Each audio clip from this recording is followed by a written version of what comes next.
નમસ્તે વિદ્યાર્થી મિત્રો, મારી ચેનલ ભાવિન શર્મા આપ સૌનું હાર્દિક સ્વાગત છે. વિદ્યાર્થી મિત્રો, આજે આપણે વિષય ગણિત ધોરણ 7 દ્વિતીય સત્ર માટેનું મોડેલ પેપરની આપણે ચર્ચા કરશું. આ પેપર મુજબ જ આપનું પેપર આવશે, એટલે કે આ રીતના જ પ્રશ્નો પૂછાશે. એટલે સારી રીતે તૈયારી કરવી. લિંક ડિસ્ક્રિપ્શનમાં આપેલ છે, તો પેપર ડાઉનલોડ કરી અને તૈયારી કરવી. મોડેલ પેપર છે, આને અનુરૂપ જ પ્રશ્નો પૂછાશે, તો એ પ્રમાણે આપણે તૈયારી કરશું. તો સૌપ્રથમ આપણે જાણીએ છીએ કે આ પ્રશ્ન પેપર 80 ગુણનું હોય છે. કેવી રીતે પ્રશ્નો પૂછાશે, કેટલા ગુણના પ્રશ્નો પૂછાશે, એની બધી આપણે ચર્ચા કરશું. તો સૌપ્રથમ આપણે પ્રશ્ન 1A, નીચેના દરેક પ્રશ્નના જવાબ માટે આપેલા વિકલ્પોમાંથી સાચો વિકલ્પ શોધીને ખાલી જગ્યા પૂરો, 10 ગુણના પૂછાશે. અહીં જે ચેપ્ટરના વિકલ્પો આપેલ છે એ જ પ્રમાણે તમારે તૈયારી કરવાની, એ જ ચેપ્ટરમાંથી વિકલ્પો પૂછાશે. તો સૌપ્રથમ પહેલો વિકલ્પ છે કે જો પડતર કિંમત ઇઝ ગ્રેટર ધેન વેચાણ કિંમત હોય તો ખાલી જગ્યા, તો એનો જવાબ આપણે લખશું. એવી જ રીતના 10 વિકલ્પ આપણને આપેલ છે, એટલે કે 10 ગુણના છે. બીજો વિકલ્પ છે કે 25% એટલે અપૂર્ણાંકમાં ખાલી જગ્યા લખાય. તો જાણો જ છો કે 25%ને અપૂર્ણાંકમાં ફેરવવા માટે તેને શું કરવાનું, તો કે એને આપણે 100 વડે ભાગશું, એટલે કે 25/100 કરશું, એટલે કે જવાબ આવશે 1/4. ત્યારબાદ ત્રીજો વિકલ્પ છે કે -15/25નું અતિ સંક્ષિપ્ત રૂપ તો ખાલી જગ્યા છે. તો અહીં પણ માઇનસની નિશાની તો જવાબમાં આવશે જ, એટલે 3×5 = 15 અને પાયો 25, 5 ઉડી જશે, એટલે -3/5, ઓપ્શન બી આવશે. ત્યારબાદ ચોથો વિકલ્પ છે કે 3.4 એ ખાલી જગ્યા સંખ્યા છે. તો જાણો જ છો કે સમય સંખ્યા છે. ત્યારબાદ 44 સેન્ટીમીટર પરિઘવાળા વર્તુળનો વ્યાસ ખાલી જગ્યા સેન્ટીમીટર હોય. એવી જ રીતના છઠ્ઠો વિકલ્પ છે કે એક સમાંતર બાજુ ચતુષ્કોણનું ક્ષેત્રફળ 60 ચોરસ સેન્ટીમીટર વર્ગ છે. તો જો તેનો પાયો 10 સેન્ટીમીટર હોય તો પાયા પરના વેધની લંબાઈ કેટલી થશે? તો આપ જાણો જ છો કેટલા થશે, તો કે 6 સેન્ટીમીટર, 10 × 6 = 60.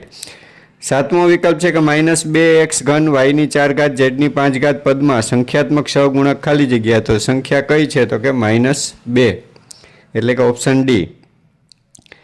આઠમો વિકલ્પ છે કે 4x3 + 2x2 + 7માં ખાલી જગ્યા અચળ પદ છે. તો અહીં આપ જાણો જ છો કે અચળ પદ એટલે કે જેની આગળ કોઈ ચલ ન હોય. તો એવી સંખ્યા જોઉં છો કે 7 છે, એટલે જવાબ આવશે 7, ઓપ્શન બી. નવમો વિકલ્પ છે કે 2^2 × 3^2 બરાબર ખાલી જગ્યા. તો 2^2 એટલે 2 × 2 = 4, 3^2 એટલે 3 × 3 = 9, 4 × 9 એટલે કે 36, ઓપ્શન ડી.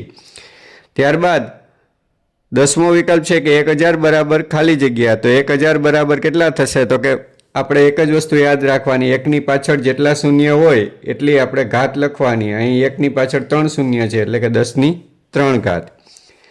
ત્યારબાદ પ્રશ્ન 1B છે કે નીચેના દાખલા ગણો ગમે તે 3. કોઈ પણ 3 દાખલા આપણે ગણવાના છે. 4 દાખલા આપેલ છે, એમાંથી આપણે 3 દાખલા ગણવાના છે, એટલે કે દરેક દાખલાના 2 ગુણ હશે, 6 ગુણ, એટલે કે 10 ને 6 16 માર્ક્સનું અત્યાર સુધી આપણે થયું. એમાં પહેલો દાખલો છે કે વ્યાજ શોધવાનું છે કે ₹5000નું 8% લેખે 2 વર્ષનું વ્યાજ શોધો. તો અહીં વ્યાજના સૂત્રનો ઉપયોગ કરવાનો છે કે SI = PRT/100. ત્યારબાદ એમાં બીજો દાખલો છે કે ₹3000ની ખરીદી પર 12% ડિસ્કાઉન્ટ મળે છે. તો ₹3000ની ખરીદી પર કેટલું વળતર મળે? વળતર અને ડિસ્કાઉન્ટ બંને સરખા શબ્દો છે, એટલે અહીં આપણે 3000ના 12% કરવાના છે. 3000ના 12% કેવી રીતના કરવાના? તો કે 3000 × 12/100 સાદું રૂપ આપી દેવાનું છે, એટલે આપણે જવાબ આવી જશે. ત્યારબાદ ત્રીજો દાખલો છે કે 70 વિદ્યાર્થીઓમાંથી 28 વિદ્યાર્થીઓને ક્રિકેટ રમવું ગમે છે. તો કેટલા ટકા વિદ્યાર્થીઓને ક્રિકેટ રમવું ગમે છે? તો અહીં આપણે ત્રિરાશિ મૂકશું કે 70માંથી 28 અને ટકા શોધવાના છે, એટલે 100 ને આધાર તરીકે લેશું, એટલે કે 100 એ કેટલા? તો અહીં આપણને જવાબ મળશે 40%. સાદું રૂપ આપશું, એટલે કે 70 એ 28 અને 100 એ કેટલા? તો 100 × 28/70. ત્યારબાદ ચોથો દાખલો છે ₹5000નું અમુક ટકા લેખે 3 વર્ષના અંતે વ્યાજ ₹1200 ચૂકવે છે. તો વ્યાજનો દર શોધો. તો તો અહીં પણ આપણે ટકાવારી શોધવાની છે એટલે આરના સૂત્રનો ઉપયોગ કરશું. આર બરાબર 100i/p t.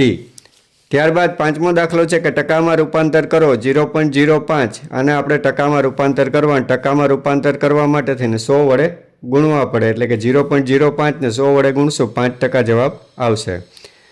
હવે આપણે આગળ વધીએ. પ્રશ્ન 2 પ્રત્યેક વિધાન સાચું બને એ રીતના ખાલી જગ્યા પૂરો. આ પણ 10 ખાલી જગ્યા પૂછાશે. વિદ્યાર્થી મિત્રો, ખાલી જગ્યાની તૈયારી ખાસ કરવી, કેમ કે આમાં વિકલ્પ આપતા નથી, એટલા માટે થઈને આપણે જવાબ જ યાદ કરવા પડે છે. તો સારી રીતના તૈયાર કરવી. અહીં પહેલી ખાલી જગ્યા છે 3/4 એટલે ખાલી જગ્યા ટકા. તો ટકા માટે થઈને ગુણાકાર કરવાનો 100 વડે. 3/4 100 વડે ગુણાકાર કરશું એટલે જવાબ આવશે 75%. ત્યારબાદ બીજી ખાલી જગ્યા છે કે જે અપૂર્ણાંકનો છેદ 100 હોય તેને ખાલી જગ્યા કહેવાય. તો જાણો જ છો કે એને ટકા કહેવામાં આવે છે. ત્રીજી ખાલી જગ્યા છે XY વર્ગના અવયવો ખાલી જગ્યા છે, તો અવયવો x ગુણ્યા y થશે. ચોથી ખાલી જગ્યા છે કે જે બહુપદીમાં 2 પદ હોય તેને ખાલી જગ્યા કહેવાય, તો દ્વિપદી કહેવાય, 2 પદ હોય એટલે. પાંચમી ખાલી જગ્યા છે કે 5/6 ઘાતમાં ઘાતાંક ખાલી જગ્યા છે. ઘાતાંક એટલે કે ઉપરની રકમ, ઘાત જે છે તો 6 છે એટલે 6 જવાબ લખશું. છઠ્ઠી ખાલી જગ્યા 6નો ઘન ખાલી જગ્યા લખાય. 6નો ઘન એટલે કે 6/3 ઘાત આપણે લખશું. સાતમી છે કે ચતુષ્કોણને ખાલી જગ્યા સમમિતિની રેખા હોય છે. તો અહીંયા આપણે ચતુષ્કોણની આકૃતિ જોઈએ એટલે આપણે સમજી જશું. અંગ્રેજી મૂળાક્ષર ઝેડને ખાલી જગ્યાની સમમિતિની રેખા હોય છે. ત્યારબાદ નવમી ખાલી જગ્યા સમઘનને ખાલી જગ્યા ધાર હોય છે. સમઘનને ધાર આપણે કલ્પવાની કે પાસામાં કેટલી ધાર હોય. 10મી ખાલી જગ્યા છે શંકુને ખાલી જગ્યા સપાટીઓ હોય છે. તો આ 10 ખાલી જગ્યાથી હવે આપણે આગળ પ્રશ્ન 2b જોઈએ. માગ્યા મુજબ ગણો. અહીં પણ કોઈ પણ 3 દાખલા ગણવાના છે. 6 ગુણ છે એટલે કે દરેક દાખલાના 2 ગુણ છે. એમાં પહેલો દાખલો છે પ્રમાણિત સ્વરૂપમાં ફેરવો -45/30. બીજો દાખલો છે કે સમય સંખ્યાની વચ્ચે આવતી 2 સમય સંખ્યાઓ લખો -4/5 અને -2/3. આમની વચ્ચે આવતી કોઈ પણ 2 સમય સંખ્યા આપણે લખવાની છે. ત્રીજો દાખલો છે કે નીચેની પદાવલી માટે પદના અવયવો લખો -15xy ઘન. તો આ તો સાવ સહેલા છે. 15ના અવયવ એટલે કે 3 5 15 -3 ગુણ્યા 5 ગુણ્યા x ગુણ્યા y ગુણ્યા y ગુણ્યા y. ચોથો દાખલો છે કે જો x બરાબર -2 હોય તો નીચેનાની કિંમત શોધો. તો અહીં xની જગ્યાએ આપણે -2 મૂકી અને પદાવલીની કિંમત શોધવાની છે. હવે આપણે આગળ વધીએ. પ્રશ્ન 3a નીચેના દાખલા ગણો કોઈ પણ 4. અહીં 4 દાખલા ગણવાના છે એટલે કે દરેક દાખલાના 3 ગુણ છે એટલે કે 4 તેરી 12. એમાં પહેલો દાખલો છે કે સરવાળા કરો -2.3 વત્તા 3.7. તો અહીં આપણે મિશ્ર અપૂર્ણાંક છે અને સાદા અપૂર્ણાંકમાં ફેરવી અને આપણે લસા લઈ અને પછી દાખલો ગણશું. સરવાળો કે બાદબાકી કરવા માટે થઈને આપ જાણો જ છો કે નીચેની સંખ્યા સમાન હોવી જોઈએ. તો બીજો દાખલો છે બાદબાકી કરો 3.1/2 ઓછા 2.3 બંનેમાં લસા લઈને આપણે દાખલો ગણવાનો છે. ત્રીજો દાખલો છે ગુણાકાર કરો 2.1/11 ગુણ્યા 3.2233. તો અહીં પણ એવી જ રીતના આપણે ગુણાકાર કરવાનો છે. મિશ્ર અપૂર્ણાંકને સાદા અપૂર્ણાંકમાં ફેરવી અને છેદ ઉડાડવાના છે.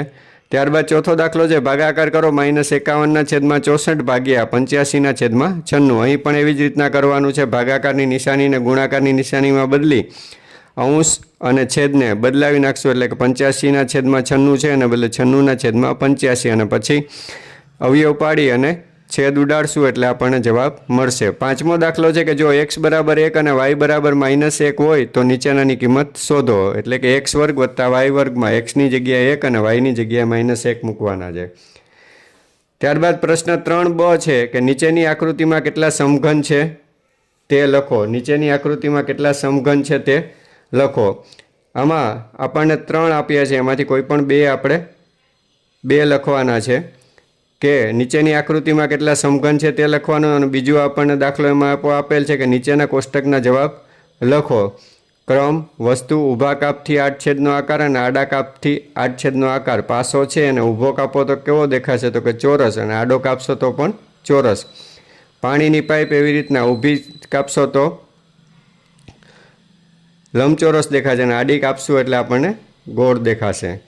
હવે ત્યારબાદ આપણે પ્રશ્ન 4 જોઈએ, નીચેના દાખલા ગણો ગમે તે 2. તો અહીં આપણે ગમે તે 2 ગણવાના છે, એટલે કે 8 ગુણ છે તો એક દાખલાના 4 ગુણ થશે.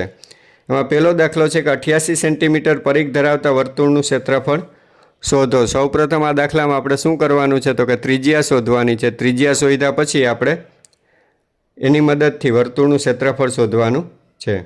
બીજો દાખલો છે કે જો ત્રિકોણ એબીસીનું ક્ષેત્રફળ 36 સેન્ટીમીટર વર્ગ તથા વેધ એડી બરાબર 6 સેન્ટીમીટર હોય તો બીસી શોધો. એટલે કે આપણે ત્રિકોણના ક્ષેત્રફળનું સૂત્ર મૂકવાનું, 1/2 ગુણ્યા પાયો ગુણ્યા પાયા પરનો વેધ. તો 36 આપણે ક્ષેત્રફળ આપ્યું છે, વેધ આપણને આપ્યો છે, પાયો આપણે શોધવાનો છે. એટલે સાદુરૂપ આપીને આપણે શોધી શકશું. ત્યારબાદ ત્રીજો દાખલો છે કે એક સમાંતર બાજુ ચતુષ્કોણનું ક્ષેત્રફળ 154.5 સેન્ટીમીટર વર્ગ છે અને તેની ઊંચાઈ 15 સેન્ટીમીટર છે. તો આ સમાંતર બાજુ ચતુષ્કોણનો આધાર શોધો. તો આપ જાણો જ છો કે સમાંતર બાજુ ચતુષ્કોણના ક્ષેત્રફળનું સૂત્ર છે આધાર ગુણ્યા ઊંચાઈ. તો અહીં ઊંચાઈ અને ક્ષેત્રફળ આપેલ છે, એના ઉપરથી આપણે આધાર શોધવાનો છે. ત્યારબાદ પ્રશ્ન 4b, નીચેના વિધાનો ખરા છે કે ખોટા તે લખો. 4 ગુણના છે, એટલે કે દરેક વિધાનનું 1 ગુણ છે. પહેલું વિધાન છે કે 75% એટલે 3/4. તો આ વિધાન ખરું છે. ટકા એ લેટિન શબ્દ પર્સેન્ટિયમ પરથી આવ્યો છે. આપણે ઇંગ્લિશમાં પર્સેન્ટેજ જ બોલીએ છીએ, એટલે આપણને આ સાચો જવાબ લાગશે, એટલે સાચો લખવાનો. ત્યારબાદ લંબઘનને 12 શિરોબિંદુ હોય છે. નોટબુકનો પડછાયો ગોળ મળે, તો આ વસ્તુ તો ખોટી છે. નોટબુક કેવી હોય છે તો કે લંબચોરસ હોય છે, એટલે ખોટો જવાબ આવશે. ત્યારબાદ પ્રશ્ન 4ક, સમાંતર બાજુ ચતુષ્કોણ માટે નીચે આપેલી માહિતી પરથી ચતુષ્કોણનું ક્ષેત્રફળ શોધો. સમાંતર બાજુ ચતુષ્કોણના ક્ષેત્રફળનું સૂત્ર આપ જાણીએ જ છીએ કે પાયો ગુણ્યા ઊંચાઈ, એટલે કે 15 ગુણ્યા 10 કરશું એટલે કે 150 જવાબ આવી જશે. આ 2 ગુણનો પ્રશ્ન પૂછાશે.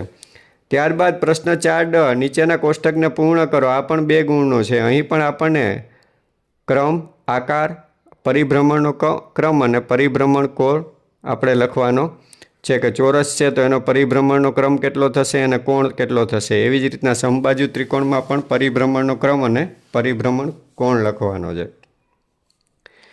ત્યારબાદ પ્રશ્ન 5a જોઈએ, માગ્યા મુજબ ગણો ગમે તે 4 ના જવાબ લખવાના છે. દરેકના 2 ગુણ છે, એટલે કે 8 ગુણ છે.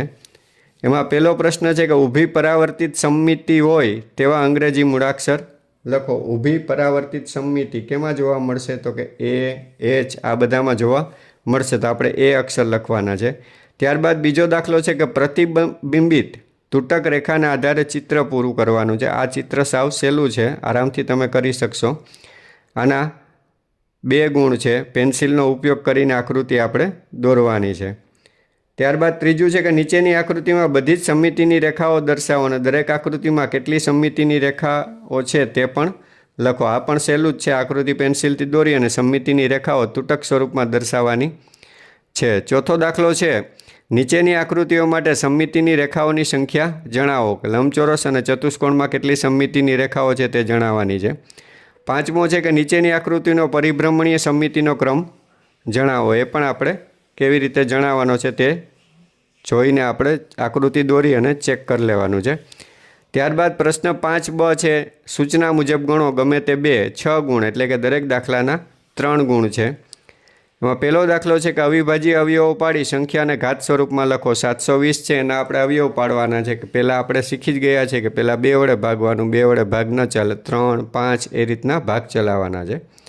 બીજો દાખલો છે કિંમત શોધો. 2/3 ગુણ્યા 25 ગુણ્યા 5/3 છેદમાં 5/5 ગુણ્યા 4. તો આ દાખલો પણ આપણે સહેલાઈથી ગણી શકશું અને જવાબ પણ આરામથી આપણે મેળવી શકું, કેમ કે આપણે બધું શીખી જ ગયા છે. ન જોયું હોય, ન આવડતો હોય તો પુનરાવર્તન વિડીયો જોઈ અને પુનરાવર્તન કરી અને દાખલા ચેક કરી લેવા. ત્રીજો દાખલો છે કે સાદુરૂપ આપો. 18x6 ભાગ્યા 6x3 ગુણ્યા 2x. તો સૌપ્રથમ આપણે ભાગાકાર કરશું. 18x6 ભાગ્યા 6x3 ગુણ્યા 2x આપણે કરશું. સાદુરૂપ આપશું એટલે આપણને જવાબ મળશે. ત્યારબાદ પ્રશ્ન 5ક, જોડકા જોડો.